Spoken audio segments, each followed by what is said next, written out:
Three's Company was an immediate smash hit. A guy and two beautiful girls were living together and weren't married. Just the fact that their personalities meshed is perfect television.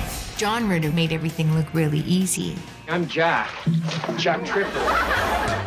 Suzanne Summers got ideas that she was bigger than she really was. The fact that it's all about the innuendo, well, that's the kind of thing that makes critics' skin curdle. They thought it was fluff. They thought it was a jiggle show. There always have been media watchdogs, and in the 70s they were targeting shows that had a certain sexiness to them. Three's Company was at the center of what would become known as the culture wars.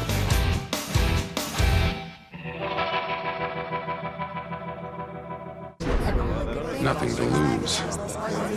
Leads you to where you are today. I believe in storytelling. Gonna make you a star. I'm still trying to figure that out. Biography.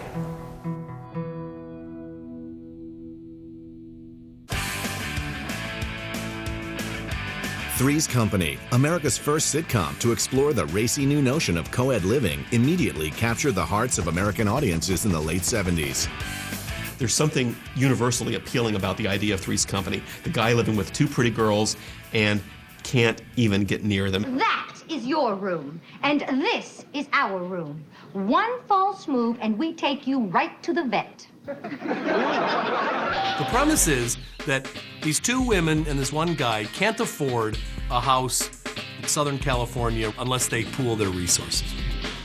But they're not married. It's a purely platonic relationship. But the landlord is so old-fashioned that he won't let unmarrieds live together. Are you crazy moving in with two girls? Not in my building, you know. But when he finds out Jack is gay, which he isn't, they tell him that is a lie, he's totally good with that. So go figure.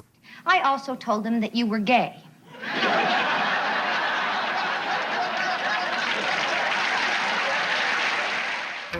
Following the slapstick misadventures of the sexy co-ed roommates, Jack Tripper, Chrissy Snow, and Janet Wood, Three's Company pushed the era's sexual boundaries. Three's Company comes on the scene and it's, you know, hey, this is what young adults do. They live together. And it really sort of puts something out there that we just sort of like to ignore. On the cusp of Reagan-era conservatism, young unmarried singles of the opposite sex living together was already pushing boundaries. The sexual innuendo took it one step further. Sex, sex, sex. It was always about sex, but it really wasn't about sex because there was really no sex in the show. It was just joking and laughing about it. And always there to get it wrong were their landlords, Stanley and Helen Roper. The landlord, Roper, came by, always thought of the worst.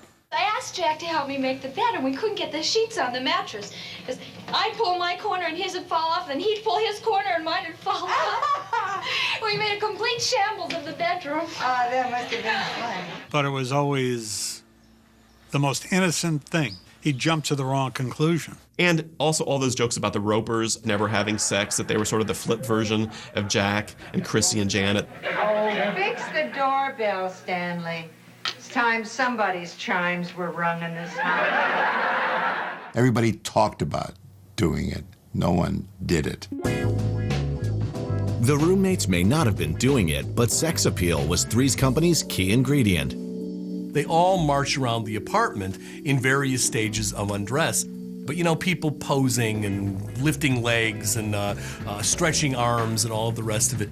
It was a very pretty show, and in these years before Baywatch or the internet. And there's always a time when a pretty girl wearing something just a little bit too tight is going to turn an audience on. Oh, Chrissy, you jump better than anybody I know. TV would be nothing without its guilty pleasures, and Three's Company is one of the guiltiest. And it wouldn't be long for TV's guilty pleasure to skyrocket to TV's #1 show. But it took a curvy road to get there.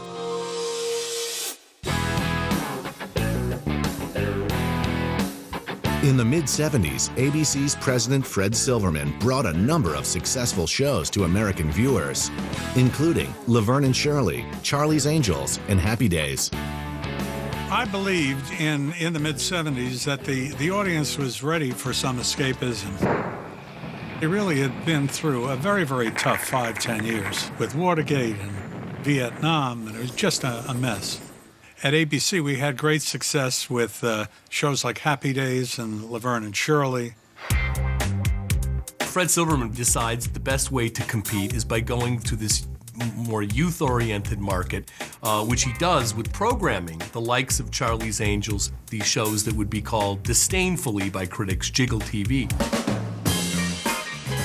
Jiggle TV was a phrase used to describe what ABC was all about, having these pretty gals bouncing around, but it was also innocent. You think in the 70s, they weren't really pushing the envelope here.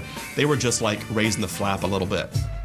As he was looking for his next hit, ABC president Fred Silverman was approached by television executive Don Taffner.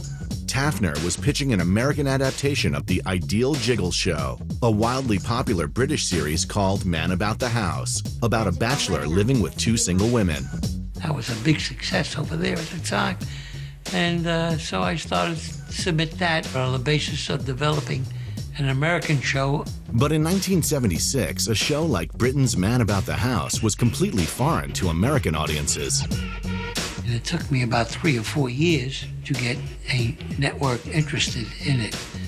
I had turn downs from the 3 networks 3 different times. The then program director at NBC said to me I would never put a show with a guy living with 2 girls. I said, okay. And I went to ABC.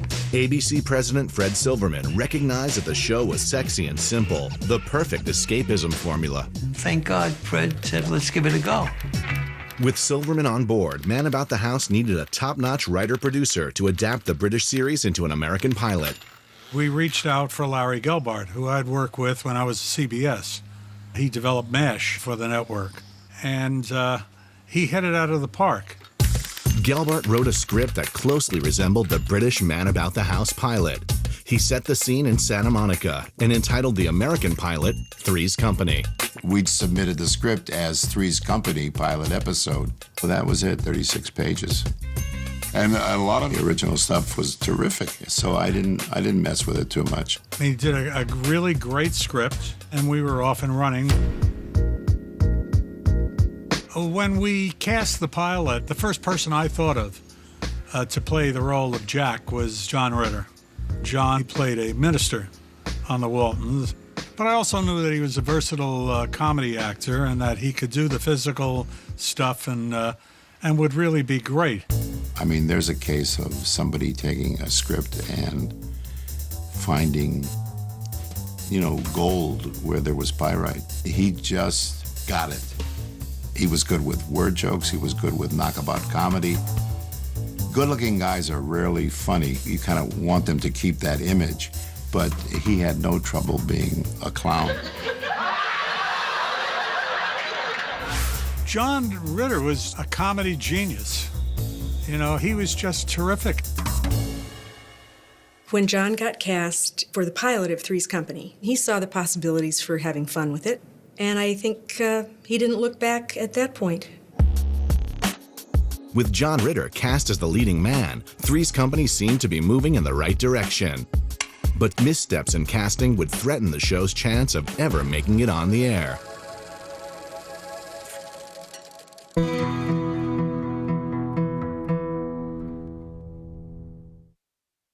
What's our favorite part of Honey Bunches of Oats? The sparkly flakes. The Honey Baked Bunches! The magic's in the mix. My favorite part? Eating it. Honey Bunches of Oats. Taste the joy we put in every spoonful. We call the bunches in Honey Bunches of Oats the prize in the box. Well, now there's a prize inside the prize. Pecan. Pecans! Baked into crunchy oat bunches. Taste the delicious surprise in every spoonful. New Honey Bunches of Oats with pecan bunches. Beautiful. It can be tough living with COPD, but I try not to let it slow me down. I go down to the pool for a swim, get out and dance, even play a little hide and seek. I'm breathing better with Spiriva. Spiriva is the only once-daily inhaled maintenance treatment for both forms of COPD, which includes chronic bronchitis and emphysema. I take it every day. It keeps my airways open to help me breathe better all day long. And it's not a steroid. Spiriva does not replace fast-acting inhalers for sudden symptoms. Stop taking Spiriva and call your doctor if your breathing suddenly worsens, your throat or tongue swells, you get hives, or have vision changes or eye pain. Tell your doctor if you have glaucoma, problems passing urine, or an enlarged prostate, as these may worsen with Spiriva. Also discuss the medicines you take, even eye drops. Side effects may include dry mouth, constipation, and trouble passing urine. Every day could be a good day to breathe better. Ask your doctor if once daily Spiriva is right for you. Access to favorite courses. Chef's meal with pommes frites. Perhaps a night at the theater with extra special seats.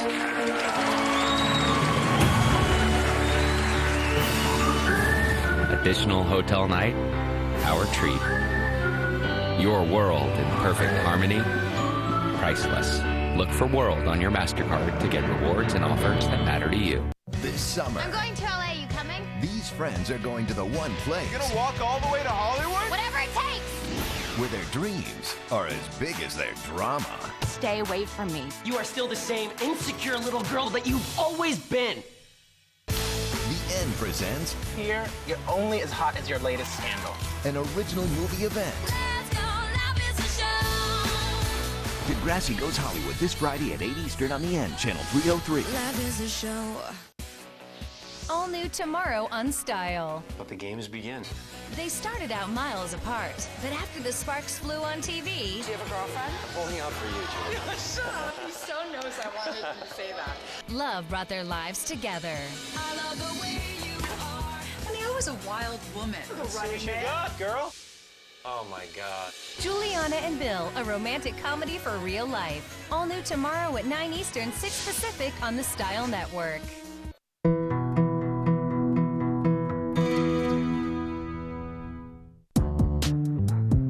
By the fall of 1976, producers had successfully cast John Ritter for the pilot episode of Three's Company, an American adaptation of the hit British series Man About the House. But they still had to cast John's sexy female roommates and their pesky landlords. John Ritter gets cast in the role of Jack relatively early. John was brilliant. I mean, he just got it. But the two female leads were very tough to cast. After auditioning more than 250 women for the two female roomies, producers finally found their leading ladies. The part that would be known as Janet would go to stage actress Valerie Curtin. Valerie Curtin is a marvelous actress and writer. The part that would be known as Chrissy went to blonde beauty and former MASH guest star Suzanne Zenor. She had done some work on a MASH, and I liked her very much. I still like her very much. She probably came out of the womb jiggling. You've got two pretty and very different girls, one playing the ditz, one playing kind of like the little bit more tough as nails brunette. He could be a sex fiend. Then we won't charge him as much. For the roommates' pesky landlords, Mr. and Mrs. Roper, the producers landed two seasoned actors. Norman Fell and Audra Lindley were both veterans of film and television. Those two were the most perfect counterpoint to the three of them. It's not what you think. It would be completely platonic. Platonic, huh? What does that mean? Like you and me, George. I knew Norman Fell as a serious actor in Bullet, and Audra Lindley, the mother in The Heartbreak Kid with Charles Grodin and Sybil Shepherd. I loved Audra Lindley. I really sort of had a crush on her. And it's always nice to have a crush on somebody in the cast. With the cast in place, the Three's Company pilot was shot in Los Angeles in the spring of 1976. Not long after it was delivered, the cast and crew got the news from ABC. They had turned down the pilot. We didn't have the right casting. While John Ritter, Audra Lindley, and Norman Fell were perfect for their parts, the leading ladies didn't work as well. But TV's man with the golden gut, ABC's Fred Silverman, wanted to give the pilot another shot with new leading ladies. He had to act fast, though. Another network was interested. We were in the middle of a Three's Company negotiation, and I was in my room at the Beverly Hills Hotel, and next door, much to my surprise, was one of the executive producers of Three's Company, We didn't know it, but he could hear. We were making a deal with CBS. I heard him saying, "Do you want to buy the show?" And he says, "You want to buy it? Good. You know, we'll get back to you." Silverman heard that in the wall and picked up the show to go on the air. And when I heard that, I got on the phone and we locked the thing up. So if it wasn't for the fact that I was an eavesdropper, the show would have gone on CBS. With a deal negotiated, Silverman ordered another pilot, but former MASH writer-producer Larry Gelbart wasn't interested. I was not going to go forward with it. I finished the 4 seasons that I worked on MASH, and I just wasn't about to sign up for another 4 years somewhere else. With Gelbart out of the running, the award-winning producing team of Don Nickel, Nikki Ross, and Bernie West were tapped to rework the pilot. Nickel, Ross, and West worked on All in the Family, Jefferson, and then they worked on Maude. That's when I knocked on their door, and we got together. Nichols, Ross, West were masters. You know, they were terrific comedy showrunners. They wrote, they produced, and they knew what they were doing. Nickel, Ross, and West made recasting the first order of business. For the role of the practical brunette, Janet Wood, they set their sights on actress Joyce DeWitt. She was a good comedic actress, and she was very smart. That helps. And this time, the part of Chrissy Snow was offered to Welcome Back Kotter veteran Susan Lanier. Well, they definitely wanted to replace the girls. I first brought a girl named Susan Lanier, who I thought was very good. On November 5th, 1976, with the female leads recast, Nickel, Ross, and West shot another pilot. Everything seemed right with the new version, except Susan Lanier. Fred Silverman at ABC didn't care for her. Silverman wanted a different blonde to play the role of Chrissy Snow. I asked the casting director for the network to get me all the casting tapes. And we got to Suzanne Summers. I said, stop. And I looked at her and I said, you know, I just seen her on The Tonight Show and she was great. I said, why did you pass on her? And I got a lot of fumphing and stumbling and I couldn't really get a straight answer. I really don't know. I have no idea. We had tested Suzanne Summers. I had shown them a tape of her, and they decided then she was too old. But Fred Silverman saw Suzanne Summers on The Tonight Show and said, get her in. We had her come in and read and just gave her the part right on the spot. And she went into rehearsal 2 days later, and the rest, as they say, is history.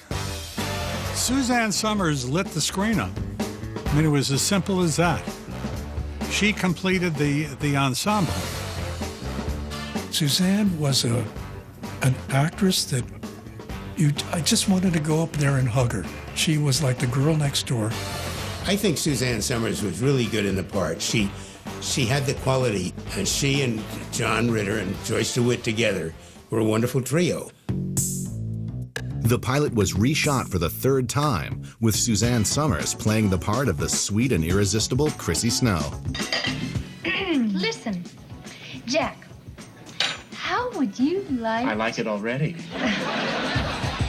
1 year, 3 rewrites, and over $250,000 later, Three's Company was finally ready to debut. Now, it was up to the audience to decide if Silverman had gambled on the right cast and the right show.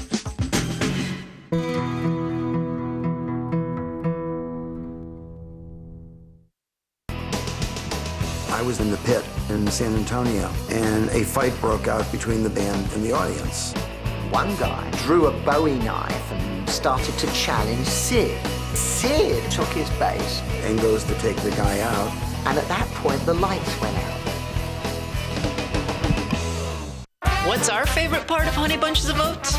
The sparkly flakes. The Honey Baked Bunches! The magic's in the mix. My favorite part? Eating it. Honey Bunches of Oats. Taste the joy we put in every spoonful. We call the bunches in Honey Bunches of Oats the prize in the box. Well, now there's a prize inside the prize. Pecan. Pecans! Baked into crunchy oat bunches. Taste the delicious surprise in every spoonful. 2 Honey Bunches of Oats with pecan bunches. Beautiful. My mom mentioned eHarmony, and I just didn't take myself as a guy who really needed the internet. And then I kind of changed my ideas where it wasn't necessarily to get a date, it was to meet the right person. Log on and review your matches for free. eHarmony.com. Got tough bathroom stains? Kaboom with OxyClean does more in your bathroom. It cuts through nasty ring around the tub and tackles tough soap scum on a shower door better than the leading brand. Kaboom breaks up hard water deposits. Put the power back in your shower. You don't need a cabinet full of cleaners. Kaboom powers through all kinds of tough stains with no obnoxious fumes. Kaboom with OxyClean does the hard work for you. Now get 45% more Kaboom with OxyClean free. Pollen. When I really like to be outside, I did not like suffering from nasal allergy symptoms like congestion. But Nasonex Relief, may I say, beautiful. Prescription Nasonex is proven to help relieve indoor and outdoor nasal allergy symptoms like congestion, runny and itchy nose, and sneezing. Side effects were generally mild and included headache, viral infection, sore throat, nosebleeds, and coughing. Ask your doctor about symptom relief with Nasonex and save up to $15 off your refills. Go to Nasonex.com for details, terms, and conditions. The $9 Icebreaker. Walmart announces select eyeglass frames for just $9, and they have a 12-month guarantee. Back to school costs less at Walmart. Save money. Live better. Walmart. Lashes with up to 12 times more impact. L'Oreal makes it possible with new Extra Volume Collagen Mascara. Our unique formula with Hydra Collagen creates breathtaking volume. Plus, L'Oreal's patented brush is 50% bigger, so it builds that incredible volume fast. The result? 12 times more impact without any clumps. Extra volume, extra impact, near or far. All eyes on you, because you're worth it. New Extra Volume Collagen Mascara from L'Oreal. Moments in time that eventually add up to a life. Biography. Compelling life stories told in an hour. Wednesday starting at 8 on Bio. Brought to you by Geico, where 15 minutes could save you 15% or more on car insurance.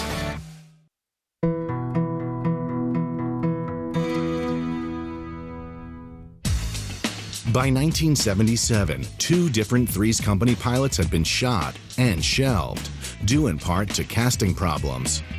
But the show's producers believed they had finally hit the sweet spot, with John Ritter, Joyce DeWitt, and Suzanne Summers playing the sitcom's 3 roommates. On March 15, 1977, the third and final version of the Three's Company pilot finally premiered on ABC. I'm Chrissy. Hi. And this is Janet. Oh, yeah. I remember you. You were at the party last night. We gave the party last night. Audiences were immediately drawn to the 3 roommates and their crazy landlords. The show debuted at number 28. But the critics were far from impressed. Critically speaking, it's not good. It is indefensible. Silly, smarmy. They just thought it was exploitive and needlessly sexy. They just looked down their noses at it. The fact that it's all about the innuendo, all about the smirk and the leer, well, that's the kind of thing that makes critics skin curdle. They thought it was fluff. They thought it was a jiggle show. Suzanne would unnaturally vacuum with her butt high in the air.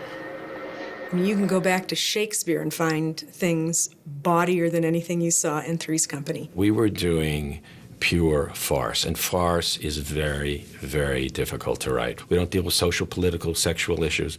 It's basically, can you make people laugh based on certain situations? That's why they call it a sitcom. You know, critics would say that it aimed for the lowest common denominator. Well, it was common, and sometimes it was low, but at the same time, it was funny. I mean, anybody can see that those aren't real. What made you think that you could... The critics hated it, but the fact is that it was an audience show, and the audience loved it. We knew the show was good. Despite the critics' distaste for Three's Company, the show's premise continued to draw in audiences. The nature of Three's Company was not to deal with issues. You know, they left that to All in the Family and Norman Lear. This was just pure fluff.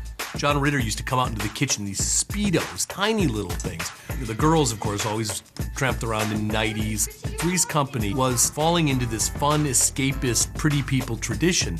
The fact that you had these two pretty gals in the apartment, and here's this goofball in the middle of it all, well, there's something very endearing about that, especially when it is played with a certain amount of innocence in the way that John Ritter did. John Ritter turns out to be just another one of these actors with impeccable timing, a really accomplished physical comedian.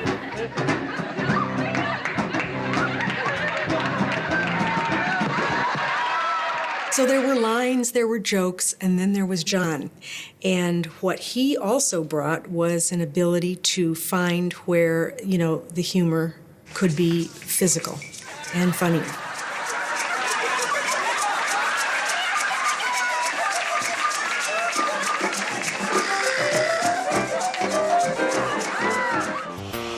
With John Ritter complemented by Summers and DeWitt, the secret to Three's Company's success was all about chemistry.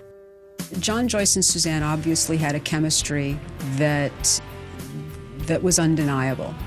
And you don't really know why it works, why it clicks. It just works. Just the fact that their personalities meshed is a certain type of perfect television. It's hard to define chemistry, but when you see it, you know that it's there. I said, I'm hardworking, conscientious, and it's time I got a promotion!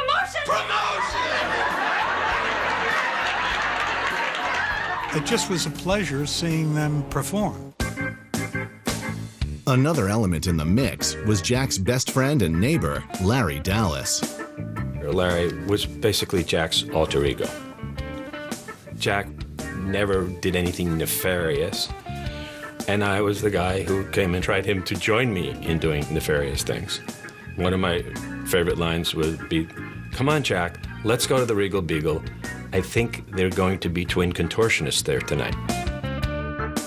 The character of Larry Dallas evolved from wearing a plaid jacket with a buttoned-up shirt as a used car salesman to no jacket and silk shirt or polyester shirt that was open to my navel, which was a challenge for the makeup people because they had to blow dry my chest hair. I'm just kidding. Larry liked the idea that when he was around Jack, he might be around women, and he envied Jack. And I idolize you. I like to think he wasn't all bluster. I think as far as women were concerned, that he probably did score once every 2 or 3 years. With the cast hitting on all cylinders, by the beginning of season 2, Three's Company had soared to number 3. And stardom came quickly for the three roommates. These people became instant megastars. The recognition factor continues to this day, which shocks me because I look like Larry's father right now. Thank you. When you're that successful, it puts you on magazine covers and it gets people talking about the show. But it was Suzanne Summers who became a cover girl overnight. Joyce and John were both, getting plenty of attention. Suzanne got more attention. Suzanne Summers was considered a really important part of that whole thing. She was the beautiful bombshell character. Suzanne Summers had an agent manager. He got Suzanne on about 30, 40 magazine covers. It was unbelievable. And the coverage that she got helped our show become a success. Suzanne Summers was getting more attention than her co-stars. At the beginning, I think that worked for the show. John and Joyce were happy to have, more people tuning into the show. While Suzanne Summers' mega stardom wasn't causing conflict among the co-stars yet, Three's Company faced a different threat. The guardians of culture who think anything naughty or having to do with sex is going to ruin our children and the fabric of civilization as we know it, they had a fit. In 1978, Donald Wildman and his foundation, the National Federation for Decency, were organizing nationwide consumer boycotts to cleanse TV of what they considered excessive sex, profanity, and violence. And Three's Company, along with shows like Charlie's Angels and Soap, was one of the top shows targeted. There always have been media watchdogs, and in the 70s they were particularly keen on a network like ABC, which was targeting the youth market with shows that had a certain sexiness to them. Reverend Wildman, if it isn't him, it's somebody else who protests against everything. Back then, I think the people complaining knew that this stuff couldn't be defined as indecent by FCC. So they did what they did back in the McCarthy era, which is you hit them where it hurts, which is where the money is, and that's the advertisers. By 1978, Three's Company was #1 in the ratings. But Wildman's boycott was building momentum among advertisers. If you can threaten a boycott successfully, advertisers won't want to advertise. The threat is usually enough to make the network buckle. Murder, Inc. is a vicious group of gangsters who were the policemen of the underworld. On the next Mobsters, they were organized, productive, and such a far cry from the boys next door. If you looked at them the wrong way and they felt like it, they would kill you. Murder Incorporated, Friday at 9, only on Bio. Chloe is 9 months old. She is the greatest thing ever. One little smile, one little laugh. Anybody? We would do anything for her. My name is Kim Bryant, and my husband and I made a will on LegalZoom. It was really easy to do. We created LegalZoom to help you take care of the ones you love. Go to LegalZoom.com today and complete your will in minutes. At LegalZoom.com, we put the law on your side. Your word is rock stare. Definition, please. It's that look you get when you dress like a rock star. These jeans were made for rock staring. You put the rock in rock stare. Don't just shop back to school, rock back to school at Kmart. I can rock stare at those jeans all day. With tunics, hoodies, and Route 66 jeans. Are you rock staring at me? Define your style at a Kmart price. They're smart, and there's Kmart Smart. When you own a business, saving sounds good. So hear this. Regions makes it simple to save money and time with Life Green Checking and Savings for Business, free convenient e-services, and Regions Quick Deposit, so you can deposit checks right from your desk. So switch to Regions and start saving. Plus, get a business financial review through a Regions Cash Core analysis. It's how business gets into the rhythm of saving. Regions. It's time to expect more. Sweet. Well, hello there. That's what I'm talking about. Does your air greet you? Say hello to new Aeric Eye Motion. It's the only scented oil with a motion sensor that sees you and says hi back with a boost of fresh scent. When was the last time your scented oil greeted you? Aeric Eye Motion. Aeric, it's good to be home. For money-saving offers, go to aeric.us. Hey! Wow, you guys really kept your word. You weren't kidding. Free next day delivery is always an option. Pizza! Ugh, you're late. Free delivery is always an option, even next day. Come in now and save 15% on all Whirlpool appliances. For more, see Sears.com. Sears, life well spent.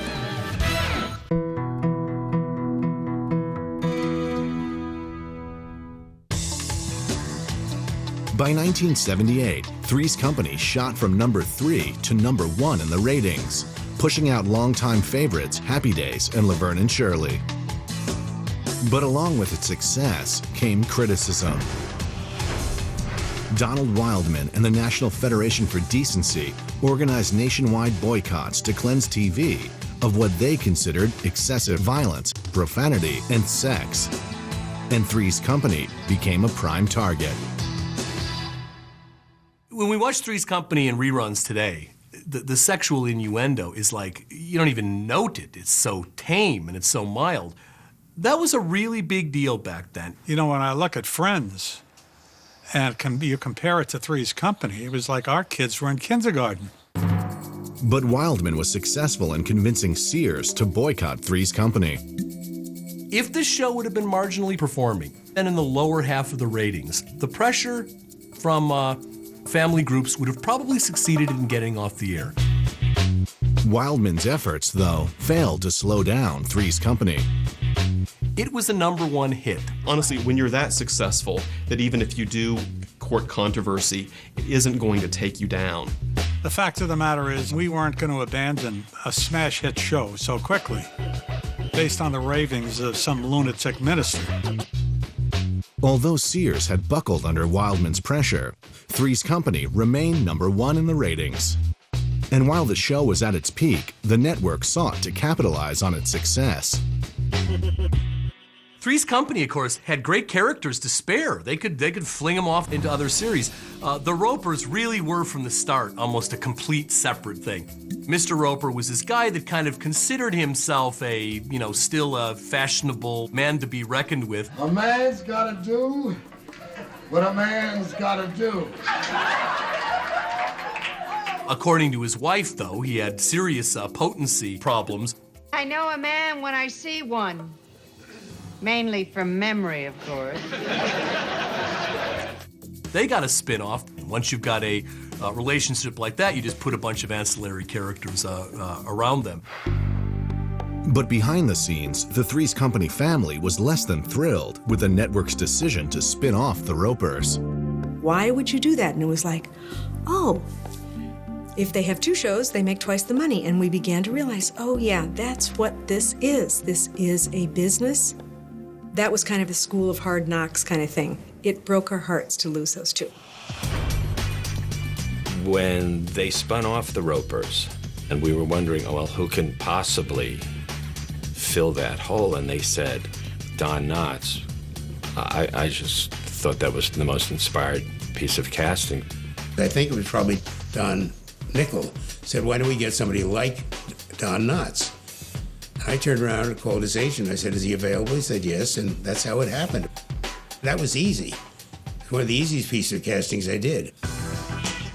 In the summer of 1979, 5-time Emmy Award-winning actor Don Knotts joined Three's Company as new landlord Ralph Furley, and the Ropers moved to their own series. Released mid-season, The Ropers premiere rated #2, pushing out Laverne and Shirley and Happy Days. But the success was short-lived, and The Ropers was canceled in its 2nd season. Three's Company, on the other hand, was scoring big with its new landlord. When Don came to the set, I found it a tremendous thrill to be working with a guy that I worshipped and most of America worshipped. In comes Don Knotts playing the goofy landlord. Picture him having these, paisley ascots or the scarf around his neck, and he looks like some clown's idea of dapper. Well, we'll start out with these escargots. With the addition of Don Knotts during its 5th season, and still a top 10 show, Three's Company continued to cruise right along. But they were about to hit a speed bump. Suzanne Somers is a cautionary tale for all instant Hollywood stars. She was in the show of her lifetime, a role that was absolutely custom fit for her. She'd taken it to the top. What happened when Suzanne got ideas that she was bigger than she really was, that all the magazine covers went to her. All the interviews. She was the hot copy on the show and not John Ritter, even though John Ritter was the glue and performed the comedy dynamic that made it work. And so she felt that she was entitled to a lot more.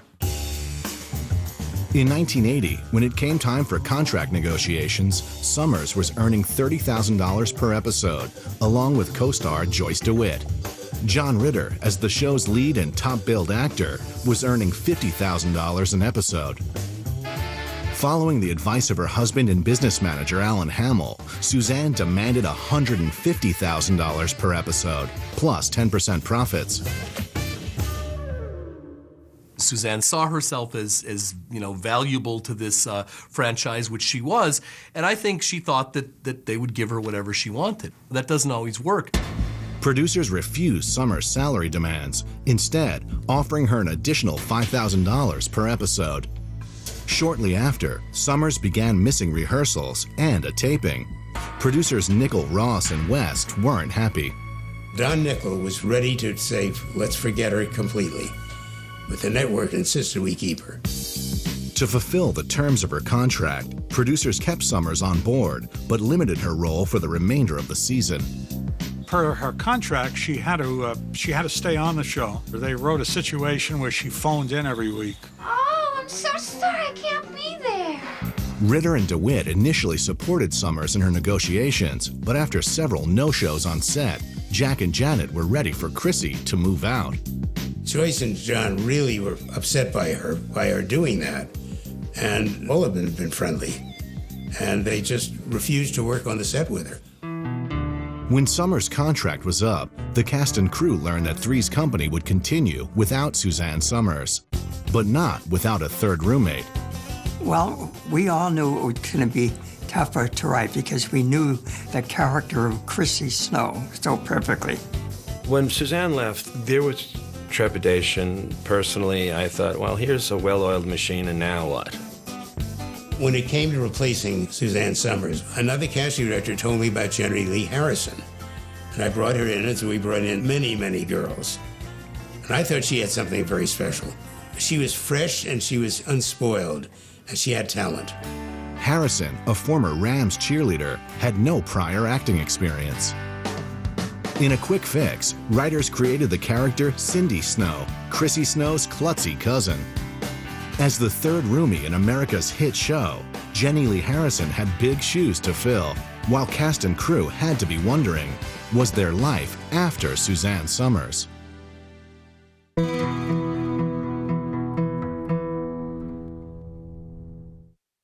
Her friends had no idea where Kim Antonakis was.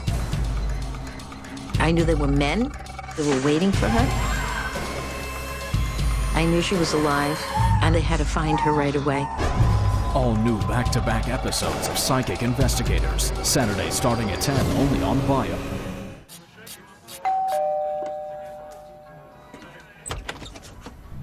Hi, here are your pizzas. I don't think we ordered any pizzas. Why don't I place this on your table? Bugs want in, Orkin keeps them out. Don't just call an exterminator, call an expert, the Orkin Man. Whether it's roaches, mosquitoes, or ants, he'll protect your home from pests. Orkin, keeping pests in their place. People who have been diagnosed with mesothelioma have many questions. How did I get this disease? What are my treatment options? How will this affect my loved ones? You need answers, which is why we offer a free book written by medical professionals who have treated mesothelioma. Call toll-free 1-888-USA-MESO or go to freemesobook.com. There's no obligation, so call 1-888-USA-MESO or go to freemesobook.com. So this morning, I stepped into the rock spotlight. Actually, she showered with Tousle Me Softly. 70,000 fans showering me with flowers, so I let my hair down. Actually, she tousled and rocked it out with touch hold technology. It was perfectly in perfect disorder. Clearly, someone's been doing the herbal. New Herbal Essences Tousle Me Softly collection. All new tomorrow on Style. Let the games begin. They started out miles apart, but after the sparks flew on TV... Do you have a girlfriend? I'm holding out for you, Julie. Shut up! He so knows I wanted you to say that. Love brought their lives together. I love the way you are. Honey, I was a wild woman. See what you got, girl? Oh, my God. Juliana and Bill, a romantic comedy for real life. All new tomorrow at 9 Eastern, 6 Pacific on the Style Network. This summer, I'm going to LA. You coming? these friends are going to the one place You gonna walk all the way to Hollywood? Whatever it takes. where their dreams are as big as their drama. Stay away from me. You are still the same insecure little girl that you've always been. The End presents Here, you're only as hot as your latest scandal. an original movie event. Degrassi Goes Hollywood this Friday at 8 Eastern on The End, Channel 303. Life is a show.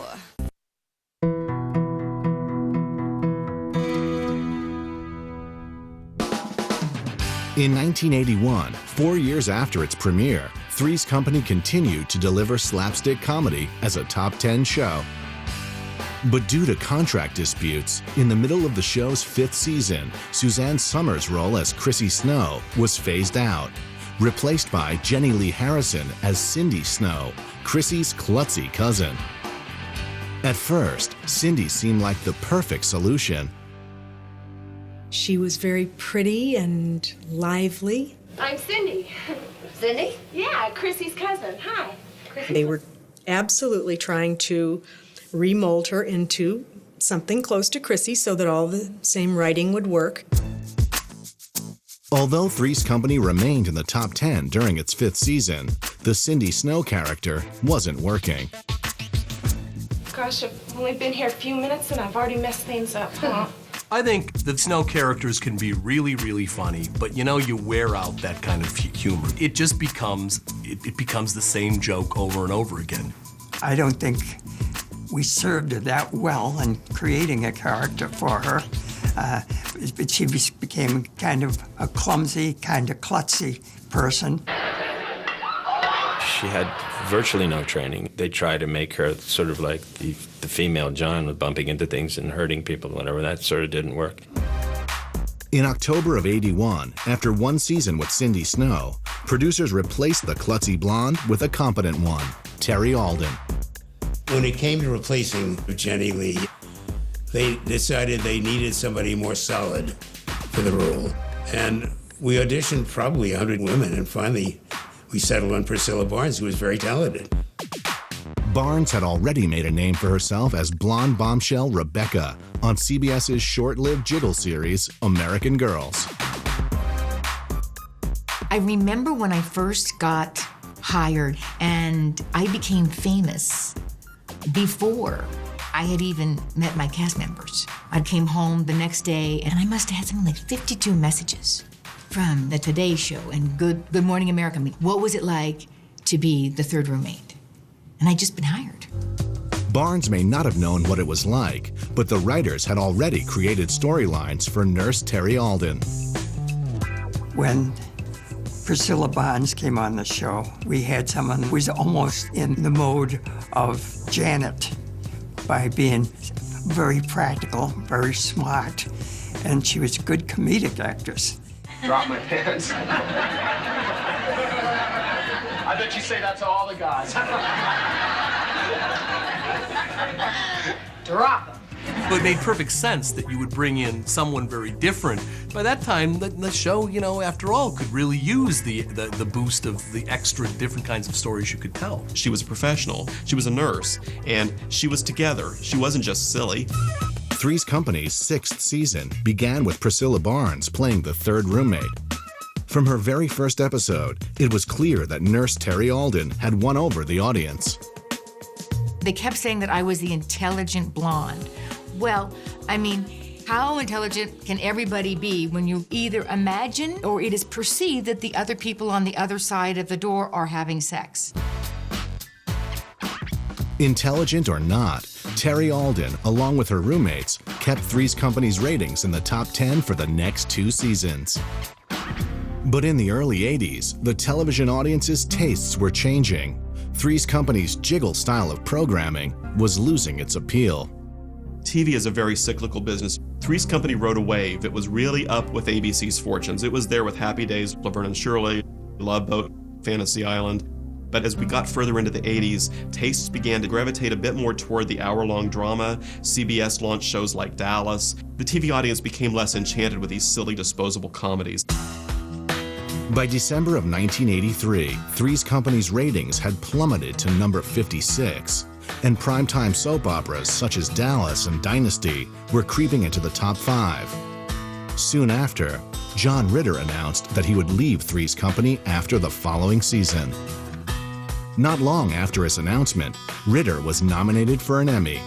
John finally did win an Emmy in the 8th season. John Ritter.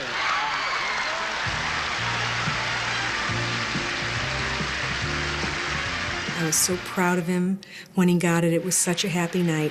Thank you very much. I'm all a quiver. Ritter captured the Emmy with the series' final episode of Season 8, Friends and Lovers. The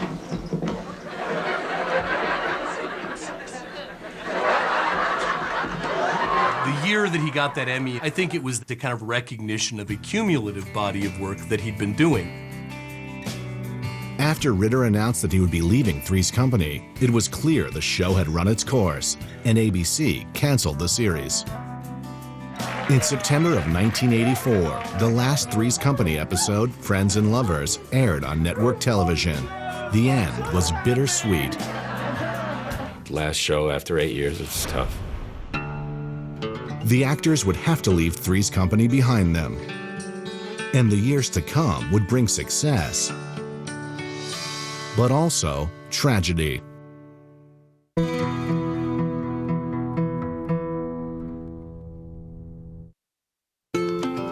I'm not going to be able to see her every day or sit on her bed and talk about her day.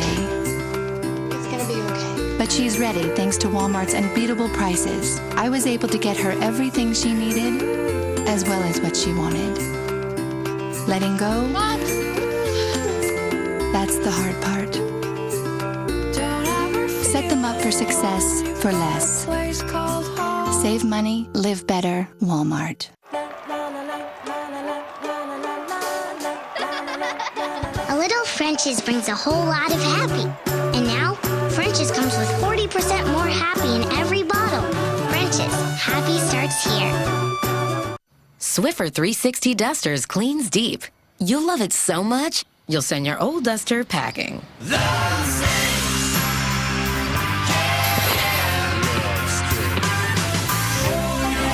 Swiffer 360 Dusters cleans deep into hard-to-reach places and removes allergens feather dusters can leave behind. The thick all-around fibers trap and lock on contact. Swiffer gives cleaning a deep new meaning.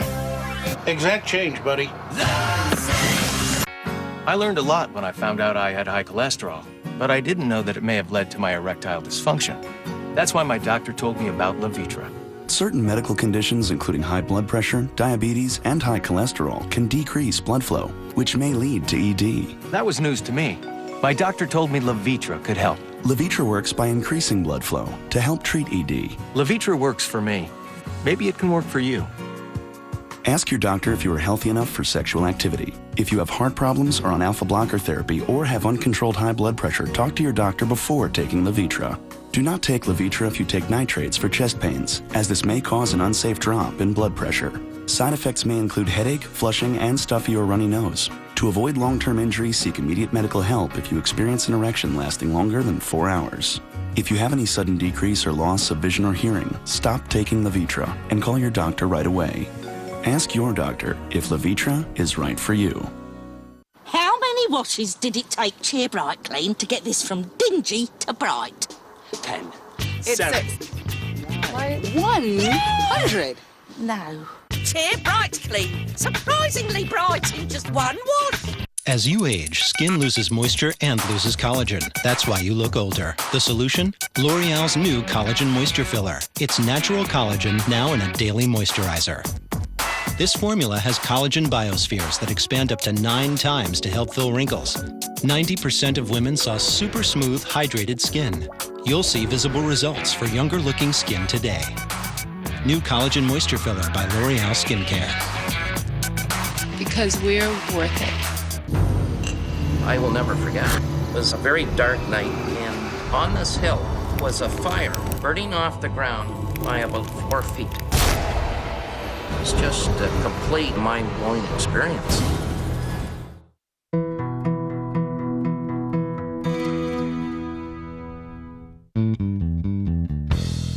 In 1984, Three's Company ended its run 7 years after it had begun. In its 8th and final season, the former top-rated show had plummeted to number 56, and John Ritter announced that he would be leaving. The cast and crew that had become a close-knit family went their separate ways. John Ritter moved to his own spin-off, Three's a Crowd. The show followed Jack Tripper opening a bistro and moving in with his girlfriend, Vicki Bradford. The spin-off actually did quite well at the beginning, but the audience trailed off really quickly. It didn't have the ensemble. It didn't have the premise. The thing about Three's Company is you get that concept right away. Three's a Crowd was basically just a pure spin-off, and the fact that Jack was settling down made him a less funny character. Three's a Crowd. It only lasted, mercifully, 1 season. It just took 1 season to face that reality. The era was over. They were all almost 10 years older. And it was time for something new. Over the years, the cast and crew of Three's Company went their separate ways. Audra Lindley went on to act in films and TV. Her last part was a recurring role on the CBS sitcom Sybil, starring Sybil Shepherd. She died in 1997, a script for an upcoming episode at her bedside. Norman Fell continued acting, even reprising the role of the landlord on The Fresh Prince of Bel-Air, and playing Mr. Roper again on Ellen in 1997. He died a year after his TV wife in 1998.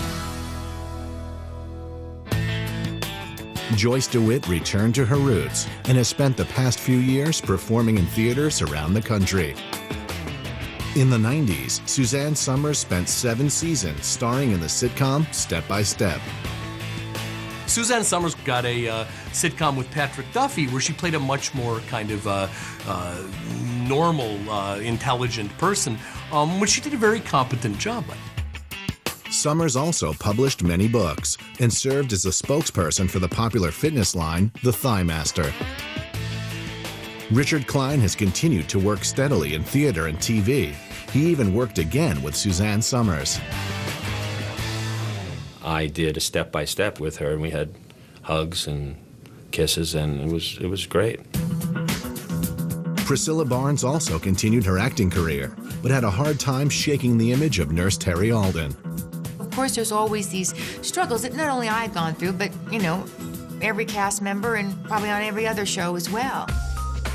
Immediately following her departure from Three's Company, Jenny Lee Harrison starred in Dallas and went on to appear in shows such as Murder, She Wrote and That 70s Show.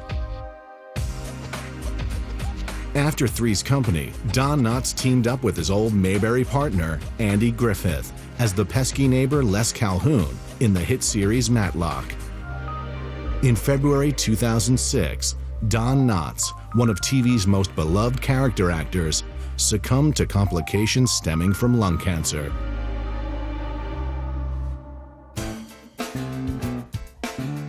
After Three's a Crowd, John Ritter continued starring in TV and film, including a critically acclaimed role in the film Sling Blade in 1996. He returned to comedy in 2002 on the hit show 8 Simple Rules. John Ritter came back in a show called 8 Simple Rules, and he played a dad, and people related to him as that. And it was just good to have John Ritter back on TV. But on September 11, 2003, John Ritter collapsed on the set of 8 Simple Rules and was rushed to the hospital. He died shortly thereafter of an undetected heart condition. He was 54 years old. Now, also, when I think of Three's Company, unfortunately, I think of my friend John Ritter, who passed away at an early age. I have trouble watching the show because of that. It makes me very sad. As much as everybody loved Lucy, everybody loved John Ritter. And maybe there's genius in that. Maybe there's genius in the fact that you can be so well liked on television. It's a shame because John Ritter, I can't say enough about how he could have been one of the top actors of our time. He was terrific. You don't lose a guy like that without a shock. It was unimaginable that he was gone. Perhaps in some ways, the show's staying power serves as a tribute to John Ritter. More than 2 decades after Three's Company's final show, it remains an international success. It continues to be watched all of these years later in syndication all over the world. Three's Company has relevance today because there are certain universals that don't change. To me, I look at the show, it doesn't feel dated at all. People love it, and they do. My goodness, they come up to me and they memorize, episodes, and they cry. It's fantastic. The cast and crew continue to look back fondly on their years on Three's Company. It was a really happy time, and I think I expected experiences to be as terrific as that was. And they've been fine, but never quite the same.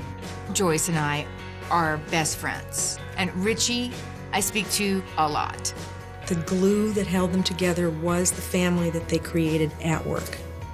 When I think of Three's Company, I think of the best job an actor could possibly have.